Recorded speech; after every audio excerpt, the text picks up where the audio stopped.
Baik, Bapak Ibu, sebelum saya lanjutkan, seperti biasa saya mau cek sound dulu. Suara saya sudah terdengar dengan jelas ya di lokasinya Bapak Ibu semuanya. Apakah ada yang masih belum bisa mendengar suara saya? Nanti silakan berkomentar ya kalau misalkan kurang kurang jelas atau masih belum keras suaranya ya. Oh, udah jelas ya. Oke, terima kasih untuk konfirmasinya. Baik, Bapak Ibu, seperti yang saya sampaikan tadi di awal acara, untuk kelas edukasi pada hari ini kita akan sama-sama membahas tentang pemotongan pajak penghasilan atau PPh atas transaksi dengan subjek pajak luar negeri, di mana di sini posisinya adalah Bapak Ibu sebagai WP dalam negeri, WP-nya Indonesia yang yang bertindak sebagai pemotong pajaknya kalau misalkan ada transaksi dengan subjek pajak luar negeri atau klien atau lawan transaksi dari luar negeri. Nah, ini kaitannya nanti dengan P3B atau tax treaty. Kalau kita bicara tentang tax treaty sebenarnya ruang lingkupnya luas sekali. Jadi untuk hari ini kita spesifik membahas tentang pemotongan PPh-nya saja gitu ya. Oke, kita akan langsung mulai saja untuk mempersingkat waktu.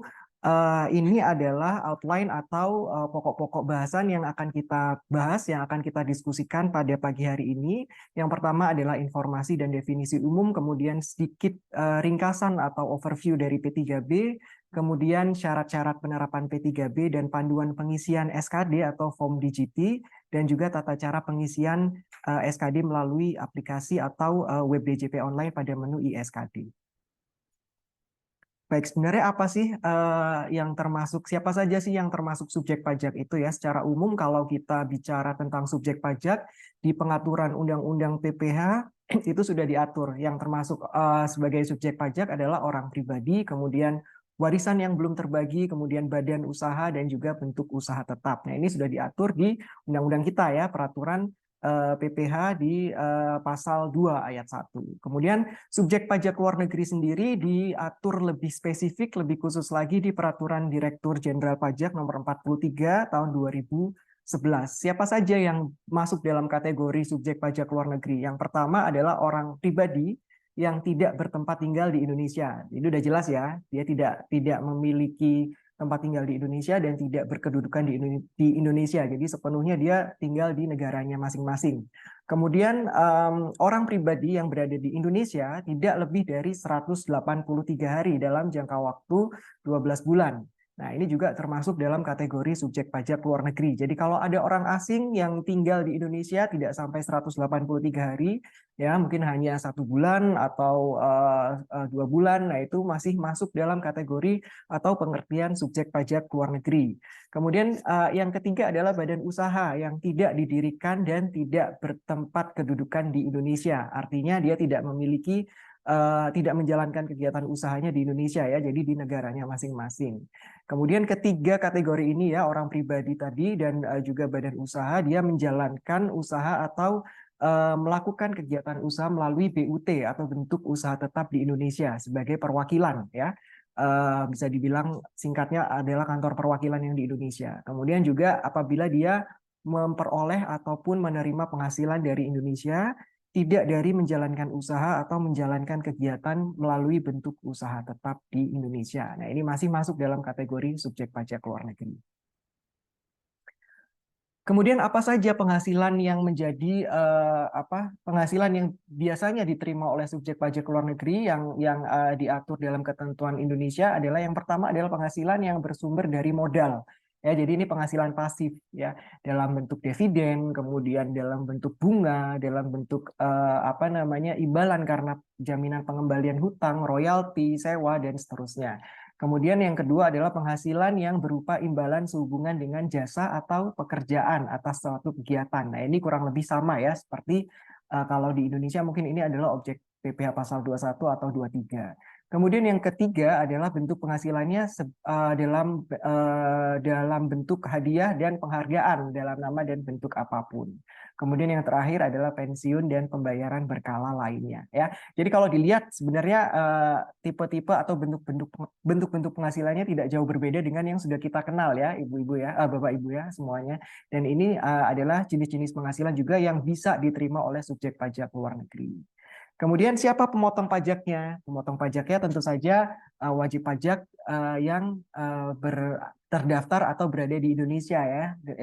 Apa namanya dalam ketentuan diatur adalah badan pemerintah, kemudian subjek pajak dalam negeri ya. Di sini termasuk juga orang pribadi, badan usaha dan juga BUT, kemudian penyelenggara kegiatan dan juga perwakilan perusahaan luar negeri yang melakukan pembayaran kepada wajib pajak luar negeri gitu. Oke, next. Nah, berapa tarifnya untuk pemotongan PPh ini? Jadi kalau tarifnya kita bagi menjadi dua ya Bapak Ibu ya. Yang pertama menggunakan tarif sesuai ketentuan yang berlaku di Indonesia, yang mungkin Bapak Ibu wajib pajak semuanya sudah kenal dengan tarif PPh pasal 26 yang sebesar 20%. Atau menggunakan tarif yang tercantum atau yang diatur dalam tax treaty atau P3B di masing-masing negara, di masing-masing perjanjian antara Indonesia dan negara mitra. Apa sih P3B itu ya Bapak Ibu ya?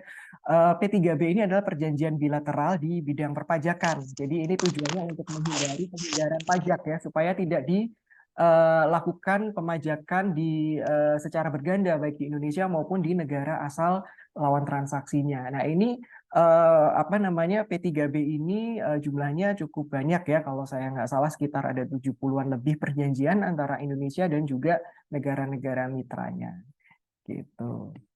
Oke, sekarang kita masuk sedikit membahas sekilas tentang P3B ya.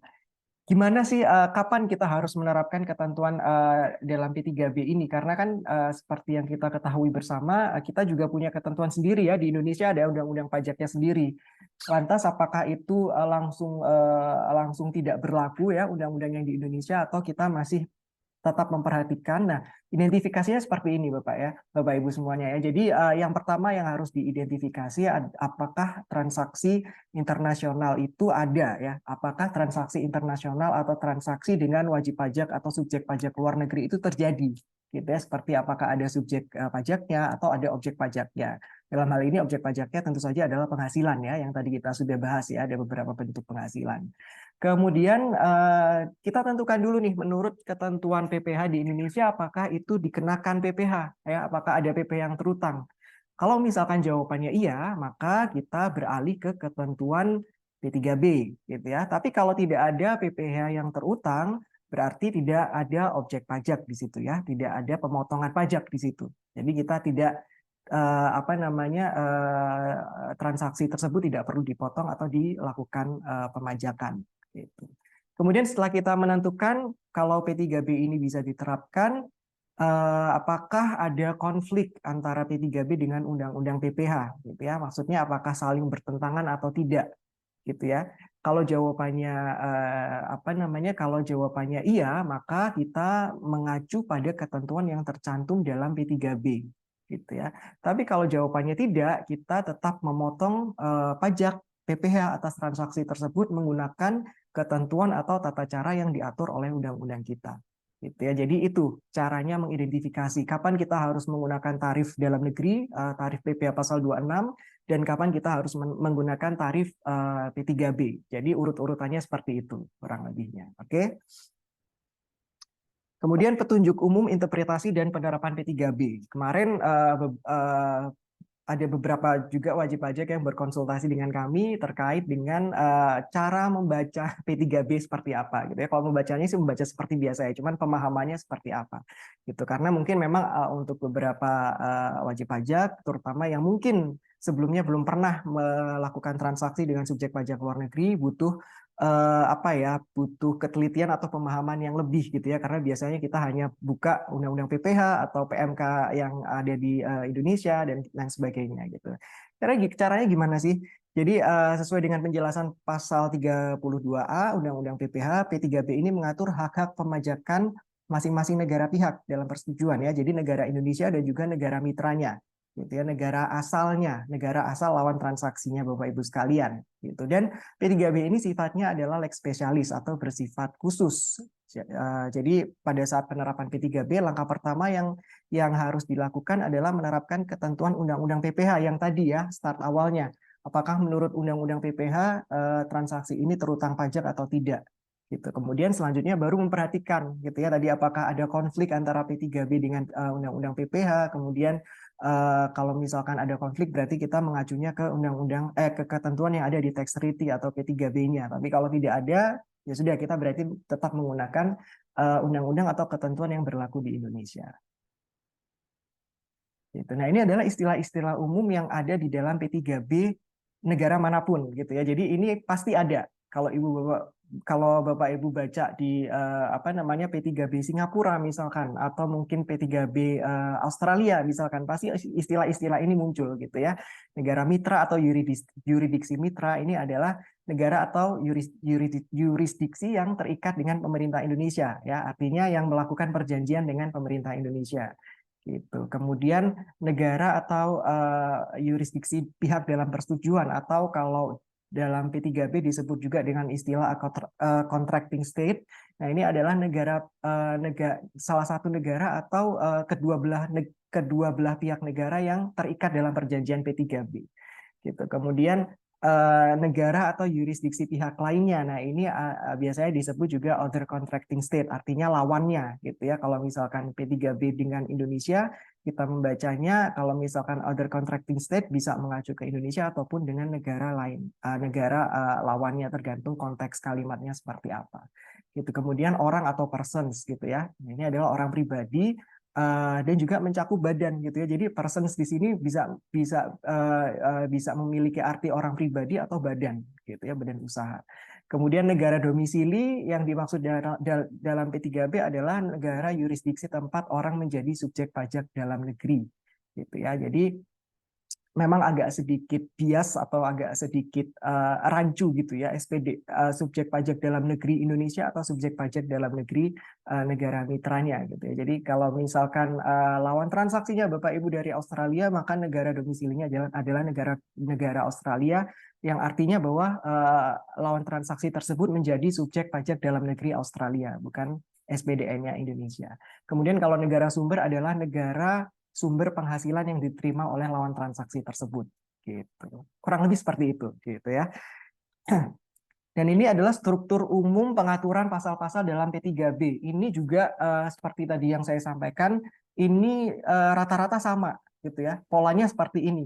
Yang mau P3B antara Indonesia dengan Singapura atau P3B antara Indonesia dengan Inggris, P3B antara Indonesia dengan Malaysia, pengaturan pasal-pasalnya seperti ini gitu ya. Pasal 1 mengatur tentang ini, pasal 2 mengatur tentang ini. Jadi kalau misalkan suatu saat Bapak Ibu bertransaksi dengan lawan transaksinya jenis usahanya misalkan pelayaran. Nah, langsung aja ke pasal yang mengatur tentang pelayaran, nggak perlu bingung-bingung lagi gitu ya. Kalau Indonesia dengan Malaysia pelayarannya diatur di pasal berapa ya? Kalau Indonesia dengan Singapura pelayarannya diatur di pasal berapa ya? Nah, ini rata-rata sama Bapak Ibu ya, pasal yang mengatur tentang transaksi-transaksi atau ketentuan-ketentuan dalam P3B itu rata-rata sama gitu.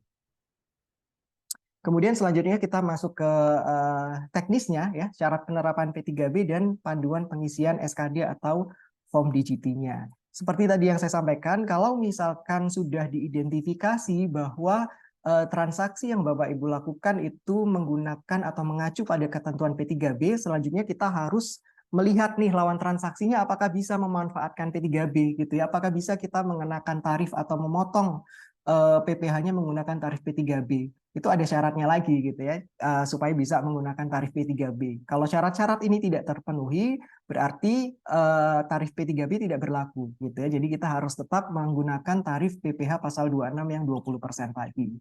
Apa sih yang pertama? Yang pertama syaratnya adalah lawan transaksi tersebut bukan subjek pajak dalam negeri Indonesia gitu ya. Jadi dia bukan WP Indonesia gitu. Kemudian yang kedua syaratnya orang pribadi atau badan usaha atau lawan transaksi tersebut merupakan residen dari negara mitra yang memiliki P3B dengan Indonesia gitu ya. Kemudian syarat yang ketiga tidak terjadi penyalahgunaan P3B. Nah, nanti kita akan bahas lebih lanjut apa sih yang dimaksud dengan penyalahgunaan P3B atau kalau di bahasa bahasa undang-undangnya adalah treaty abuse. Kemudian yang keempat lawan transaksi tersebut merupakan beneficial owner ya yang dipersyaratkan dalam P3B. Nah, keempat syarat ini harus dipenuhi secara kumulatif, artinya seluruhnya harus terpenuhi, ya nggak boleh salah satu, nggak boleh salah dua ataupun salah tiga. Jadi keempat-empatnya harus terpenuhi supaya bisa memotong dengan menggunakan tarif P3B. Gitu. Gitu. Kalau misalkan semuanya sudah terpenuhi, maka yang harus dilakukan berikutnya adalah meminta SKD dari lawan transaksi tersebut. SKD atau kalau bahasa familiarnya mungkin Bapak Ibu adalah form DGT gitu ya.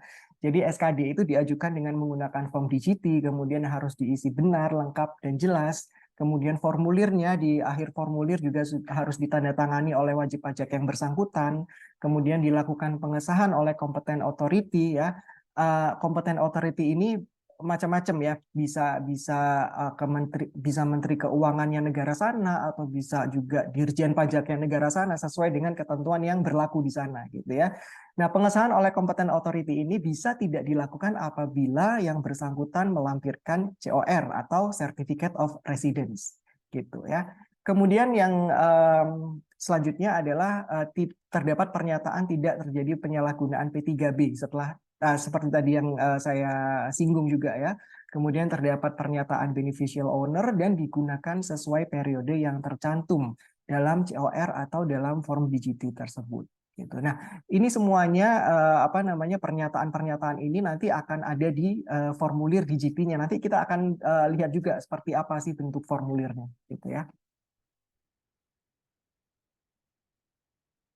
Nah, tadi saya sempat membahas apa namanya COR atau Certificate of Residence. Ini fungsinya adalah untuk menggantikan pengesahan dari competent authority pada DGT. Jadi kalau misalkan lawan transaksi Bapak Ibu semuanya bisa melampirkan COR ini, maka pengesahan oleh CA atau competent authority yang ada di bagian 2 itu tidak perlu dilakukan, tidak apa-apa. Jadi tidak wajib. Tapi kalau tidak ada COR-nya, maka dia apa namanya di form DGT-nya itu harus ada pengesahan. Pengesahan ini dalam bentuk tanda tangan ya, tanda tangan dari competent authority dan juga stempel dari competent authority tersebut. Gitu ya. Kemudian kalau dia bisa melampirkan COR, apa sih syaratnya COR? Yang pertama harus menggunakan bahasa Inggris gitu ya. Jadi kalau misalkan Bapak Ibu bertransaksi dengan lawan transaksi dari Meksiko misalkan atau Spanyol yang memang bahasa nasionalnya bukan bahasa Inggris, COR-nya nggak boleh dalam bahasa Spanyol ya. Jadi harus bahasa Inggris gitu. Kemudian dalam COR tersebut mencantumkan informasi-informasi paling sedikit tentang nama wajib pajaknya, kemudian periode berlaku atau tahun pajak berlakunya COR, kemudian tanggal penerbitan COR dan juga nama dan tanda tangan oleh competent authority yang menerbitkan COR tersebut. Gitu. Oke, selanjutnya kita akan bahas tax treaty abuse atau penyalahgunaan P3B dan juga beneficial owner yang menjadi syarat dari apa namanya bisa atau tidaknya WP luar negeri itu memanfaatkan P3B gitu ya. Syaratnya apa sih supaya syaratnya apa saja sih kalau kita apa namanya menyinggung tentang penyalahgunaan P3B atau tax treaty abuse? Dikatakan tidak ada tax treaty abuse itu kalau misalkan wajib pajak luar negeri tersebut memiliki substansi ekonomis dalam pendirian entitas atau pelaksanaan transaksinya gitu ya. Artinya dia mungkin bahasa apa ya bahasa simpelnya bahasa simpelnya orientasi profit mungkin ya kalau dibahasakan lebih simpelnya mungkin nanti kalau misalkan saya salah mentranslasikannya bisa bisa dikoreksi ya nanti ya. Kemudian WP luar negeri tersebut bentuk hukumnya memiliki bentuk hukum yang sama dengan substansi ekonominya gitu ya. Kemudian yang ketiga adalah dia memiliki manajemen, artinya dia bisa mengelola usahanya sendiri dan memiliki kewenangan dalam menjalankan usahanya. Gitu. Kemudian dia memiliki aset tetap dan aset tidak tetap yang cukup dan memadai untuk kegiatan usahanya. Kemudian dari segi pegawainya dia memiliki pegawai yang cukup, kemudian memadai, ahli dan terampil, dan dia memiliki juga kegiatan atau usaha yang aktif, gitu ya, selain penghasilan pasif dari Indonesia. Oke, itu untuk syarat-syarat dikatakan tidak terjadi penyalahgunaan P3B, gitu ya. Oke, next. Nah, selanjutnya adalah persyaratan untuk beneficial owner. Apa sih beneficial owner ya? Beneficial owner kalau orang pribadi dia tidak bertindak sebagai agen atau nomini. Jadi dia memang benar-benar dia sendiri yang memanfaatkan P3B-nya itu, gitu ya, bukan perwakilannya. Kemudian kalau WP Badan dia tidak bertindak sebagai agen, nomini atau conduit ya. Conduit ini special purpose company. Artinya perusahaan perantara gitu ya. Sebenarnya apa namanya dia si perusahaan aslinya dia tidak bisa memanfaatkan P3B, tapi dengan mendirikan special purpose company atau conduit ini ternyata bisa memanfaatkan P3B dan dia tidak boleh pakai conduit ini. Jadi yang dilihat adalah siapa sebenarnya yang bisa memanfaatkan P3B-nya itu ya. Jadi harus badannya secara langsung. Kemudian dia memiliki kendali atas asetnya dia sendiri, kemudian tidak lebih dari 50% penghasilan digunakan untuk memenuhi kewajiban kepada pihak lain atau utang ya, gitu ya. Jadi utangnya nggak boleh lebih dari 50% penghasilannya dia, gitu. Kemudian dia menanggung resikonya sendiri atas aset, modal atau kewajibannya, dan dia juga tidak memiliki kewajiban tertulis maupun tidak tertulis untuk meneruskan sebagian atau seluruh penghasilannya dari Indonesia kepada pihak lain. Nah, ini adalah persyaratan untuk beneficial owner. Gitu. Kemudian kalau misalkan semua syarat itu terpenuhi dan lawan transaksinya sudah menyerahkan DGT dan juga COR-nya, bagaimana sih tata cara penyampaiannya gitu ya? Yang pertama skemanya bisa dilihat di sini gitu ya. Wajib pajak dalam negeri menyiapkan DGT ya. DGT lembar 1 atau COR-nya ya. COR ini sebelum menyiapkan DGT dia harus ke kompeten authority-nya dulu ya untuk memperoleh COR. Jadi kalau sudah ada DGT yang disahkan oleh kompeten authority ataupun sudah mendapatkan COR dari kompeten authority, langkah selanjutnya WPLN ini menyerahkan form DGT tersebut ke Bapak Ibu sebagai pemotong, gitu ya. Lalu apa yang harus dilakukan? Ya, sebagai pemotong Bapak Ibu harus melakukan input ke DJP online di menu ISKD. Nanti kita akan bahas juga bagaimana sih cara-caranya, gitu ya, menginput ke ISKD. Itu kemudian kalau sudah diinput ke ISKD nanti akan diterbitkan tanda terimanya. Ya, tanda terimanya ini nanti Bapak Ibu bisa serahkan kembali ke lawan transaksi. Kenapa harus diserahkan ke lawan transaksi? Karena dia bisa memanfaatkan tanda terima itu apabila nanti dia bertransaksi lagi dengan wajib pajak lain di Indonesia, gitu ya. Jadi tidak perlu harus mengulang dari fase awal dari pengumpulan DGT-nya tadi. Jadi cukup menggunakan tanda terima yang sudah Bapak Ibu berikan sebagai hasil dari inputan ke DJP online tadi. Gitu. Oke, next. Nah, ini adalah bentuk dari formulir atau form DGT ya. Ada 2 halaman ya Bapak Ibu ya. Ada 2 halaman yang terdiri dari 8 bagian ya. 8 apa 7? 7 bagian gitu ya. Jadi halaman pertama terdiri dari bagian 1, bagian 2 dan bagian 3, dan halaman keduanya terdiri dari bagian 4 sampai dengan 7 gitu ya. Di halaman 1 itu part-partnya adalah yang pertama adalah petunjuk pengisian. Kemudian bagian pertama itu adalah identitas atau data diri dari lawan transaksinya Bapak Ibu ya, yang memuat NPWP, kemudian nama, alamat ya, intinya identitasnya. Kemudian part 2 ini adalah bagian pengesahan dari CA atau Competent Authority-nya seperti yang tadi saya sampaikan. Jadi kalau misalkan di part 2 ini tidak disahkan, sebagai gantinya, wajib pajak atau lawan transaksi tersebut harus bisa menunjukkan atau melampirkan COR-nya tadi ya. Kalau misalkan ini sudah disahkan, ada pengesahannya, tidak melampirkan COR tidak apa-apa, gitu ya. Kemudian part 3 itu adalah surat pernyataan. Surat pernyataan yang harus ditandatangani oleh lawan transaksinya. Kemudian part 4 ini diisi sebagai pemenuhan persyaratan beneficial owner tadi ya, untuk untuk melengkapi supaya kita bisa tentukan apakah transaksi ini bisa menggunakan tarif P3B atau tidak gitu ya. Part 5-nya itu untuk non individual substance atau badan usaha ya, kalau misalkan lawan transaksinya adalah badan usaha. Kemudian part 6-nya itu adalah untuk non-individual beneficial owner. Jadi pernyataan beneficial owner kalau misalkan lawan transaksinya adalah badan usaha, dan part 7-nya adalah surat pernyataan yang ditandatangani oleh wajib pajak yang bersangkutan. Gitu. Apakah oh belum ya?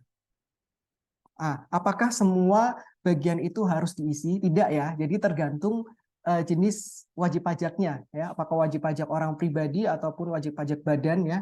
Lawan transaksinya ya maksudnya ya, bukan ibu sebagai bapak ibu sebagai pemotong ya. Jadi apa namanya form-form DGT itu bagian-bagiannya diisi sesuai dengan status dari wajib pajak luar negeri tersebut gitu ya. Kalau misalkan dia adalah wajib pajak bank atau dana pensiun, maka hanya mengisi DGT yang page 1 saja atau halaman 1 gitu ya.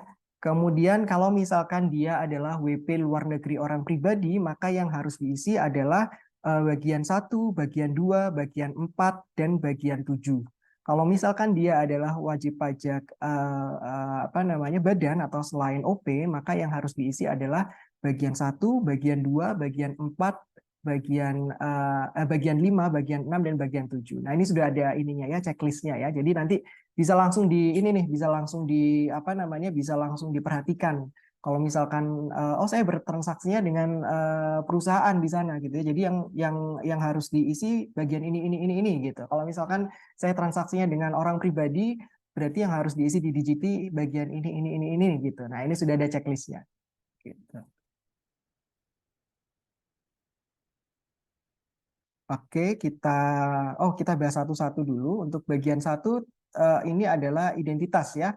Kolom identitas yang harus diisi ya, tax ID-nya. Tax ID itu NPWP yang dimiliki oleh wajib pajak luar negerinya, kemudian nama, alamat, negara, kemudian nomor telepon dan juga emailnya. Kemudian bagian 2 ini adalah bagian pengesahan dari competent authority. Ini hanya diisi oleh pihak CA-nya ya, diisi dan disahkan, isi identitasnya, kemudian diberikan cap, dan di situ juga harus mencantumkan periode berlakunya, ya periode berlakunya dari kapan sampai kapan, gitu. Kemudian di bagian 3 ini diisi oleh wajib pajak luar negeri yang menandatangani DGT-nya. Ini adalah surat pernyataan untuk wajib pajak bank dan juga dana pensiun ya. Kemudian bagian 4 ini adalah untuk pernyataan beneficial owner. Ya, kalau dia adalah wajib pajak orang pribadi, ya, wajib pajak individu, ya, diisi. Nah, bagian apa saja yang harus dicentang kalau misalkan kita ingin menerapkan ketentuan P3B gitu ya, ini ya sudah dikasih bocorannya. Jadi kalau misalkan ini tidak dicentang, berarti kita tidak bisa menerapkan tarif P3B pada transaksi tersebut. Gitu. Nah, kemudian di bagian 5 adalah persyaratan beneficial owner untuk wajib pajak badan ya. Nah, ini juga sudah ada contekannya mana saja yang harus dicentang supaya dia bisa memanfaatkan tarif P3B. Kalau misalkan centangannya berbeda dari ini, berarti tidak bisa ya menerapkan tarif P3B atas transaksi tersebut. Ini juga sama. Dan di bagian terakhir, bagian 7, ini adalah surat pernyataan yang harus ditandatangani oleh si pengisi DGT-nya tadi. Gitu ya. Yang atas dicentang kalau misalkan dia WP individu atau orang pribadi, yang bawah dicentang kalau misalkan dia WP badan atau non-individu. Ya. Oke, kita lanjut lagi ke bagian terakhir, yaitu tentang tata cara pengisian ISKD di DJP online. Ya. Nah, ini kadang-kadang juga masih ada yang bingung gitu ya. Untuk ISKD, kalau sudah terima DGT, kita harus ngapain gitu? Apakah bisa langsung menerapkan tarif P3B-nya? Nah, langkah selanjutnya yang masih harus dilakukan adalah mengisi di menu ISKD di DJP online gitu ya. Kita login ke DJP online, kemudian kita pilih menu ISKD-nya. Kalau misalkan menunya belum muncul, seperti biasa harus masuk dulu ke halaman profil untuk melakukan aktivasi layanan ya di situ ya. Oke, next. Nah, ya di sini ya, untuk menambah aksesnya. Tinggal dicentang saja di ISKD-nya, kemudian klik ubah akses, kemudian akan diarahkan untuk melakukan login ulang. Kalau sudah, nanti menu ISKD-nya akan muncul di halaman awal atau halaman beranda DJP online-nya masing-masing ya. Gitu. Kalau sudah kita klik ISKD-nya, kemudian kita isi data-data yang sudah disampaikan oleh lawan transaksinya Bapak Ibu semuanya, gitu ya. Kalau untuk data pemotong itu sudah langsung otomatis muncul ya sesuai dengan akunnya masing-masing. Oke, next. Nah, ini kita masuk ke apa namanya pemilihan jenis lawan transaksinya ya. Jenis wajib pajaknya, apakah wajib pajak itu adalah wajib pajak bank atau wajib pajak OP atau non individu selain bank atau badan selain bank atau dana pensiun ataupun instansi lainnya. Nah, itu tinggal dipilih sesuai dengan form DGT yang diberikan oleh lawan transaksinya. Kemudian klik next.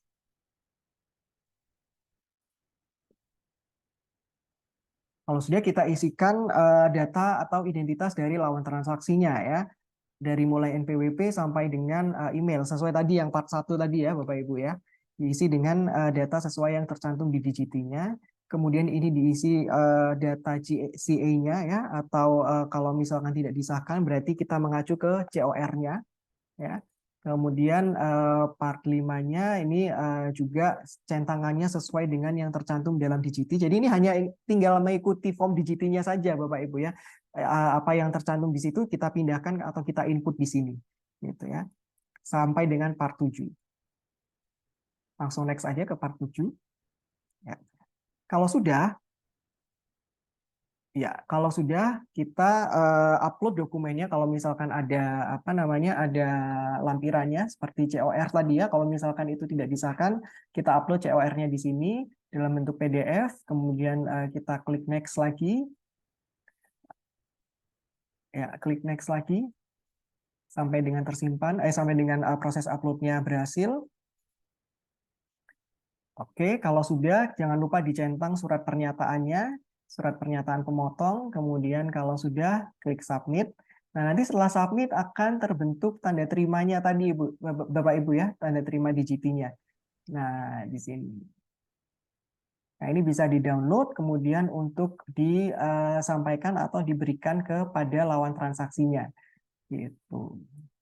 Nah, kalau sudah muncul tanda terima ini, artinya Bapak Ibu sekalian bisa menerapkan tarif P3B dalam transaksi dengan wajib pajak luar negeri tadi. Gitu ya. Tarif P3B nanti munculnya di Ibu Pot Unifikasi, di bukti potong non-residen. Gitu ya. Jadi tidak lagi menggunakan tarif 20%, tapi menggunakan tarif sesuai yang diatur dalam P3B antara Indonesia dengan negara mitra. Gitu. Nanti pada saat perekaman bukti potongnya tinggal mencentang pilihan apa namanya SKD dan nanti akan langsung muncul listnya, list nomor SKD yang sudah pernah diinput atas wajib pajak tersebut. Gitu. Oke, kalau sudah, oh sudah selesai. Iya. Kira-kira seperti itu Bapak Ibu langkah-langkah yang harus dilakukan kalau misalkan Bapak Ibu bertransaksi dengan subjek pajak luar negeri atau wajib pajak luar negeri gitu ya. Jadi yang pertama tadi mengidentifikasi dulu apakah penghasilan ini terutang pajak atau tidak sesuai dengan Undang-Undang PPh. Kalau misalkan terutang pajak, apakah Undang-Undang PPh yang mengatur transaksi ini memiliki apa kontra dengan P3B. Kalau misalkan dia ada konflik dengan P3B, maka kita mengacu ke P3B. Kalau tidak, tetap menggunakan Undang-Undang PPh. Gitu ya. Kemudian kalau sudah baru meminta dokumen DGT tadi, menginput dokumen DGT ke DJP online dan baru bisa kita lanjutkan untuk proses perekaman bukti potongnya di DJP online juga di Ibu Pot Unifikasi. Kira-kira seperti itu Bapak Ibu yang bisa saya sampaikan.